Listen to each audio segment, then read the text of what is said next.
रायगड महाराष्ट्रासह देश विदेशातील ताज्या बातम्या पाहण्यासाठी मॅक्स इंडिया लाईव्ह चॅनलला सबस्क्राईब करा आणि बेल आयकॉन दाबायला विसरू नका.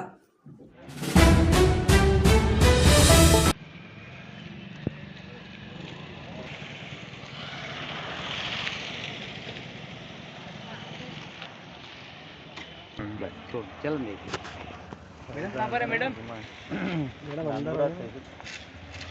वहाँ चलो ना. आरिफ भाई, अरे तुम किधर जा रहे? फोटो कौन डाल रहे? थोड़ा आगे भी जाके निकाले तो चलता ना भाऊ. थोड़ा आगे भी लग गया तो चलता. जरा मुझे बाद में लेकिन आप लोग बाइक देनी पड़ेगी. मुझसे करता करता कोई उसके सरियन करता लेने लोग की हिरासत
आज रोजी आम्ही तहसीलदार मोताळा तहसील कार्यालय येथून निवासी नायब तहसीलदार श्री रावळकर यांना ताब्यात घेतलेला आहे. त्यांनी आमच्याकडे अशी तक्रार प्राप्त झाली होती त्यांच्या विरोधात मातीची गाडीचा टिप्पर चालवण्यासाठी आणि सोडलेला टिप्परचा मोबदला म्हणून 4,000 आणि महिन्याला एका गाडीचे 10,000 असे 14,000 लाच मागणी होत असल्याबाबत तक्रार प्राप्त झाली होती. त्या अनुषंगाने आम्ही 13 फेब्रुवारी 2025 रोजी श्री रावळकर निवासी नायब तहसीलदार मोताळा यांची मोताळा तहसील कार्यालय येथे पडताळणी केली असता त्यांनी 14,000 रुपये लाच मागणी केली पडताळणीप्रमाणे.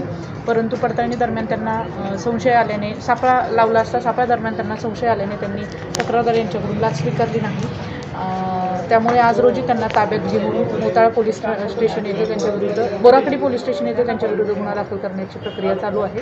त्यांना आता ताब्यात घेण्यात आलेले आहे. मी बुलढाणा जिल्ह्यातील सर्व नागरिकांना असे आवाहन करते की आपल्याला कुठल्याही शासकीय अधिकारी अथवा कर्मचारी त्यांच्या वतीने इतर खाजगी इसम यांनी शासकीय काम करण्यासाठी शासकीय फीशिवाय इतर कुठलाही मोबदला तो पैशाच्या अथवा वस्तूच्या स्वरूपात असेल तर त्यांनी लाचलुचपत प्रतिबंधक विभाग बुलढाणा येथे संपर्क करावा.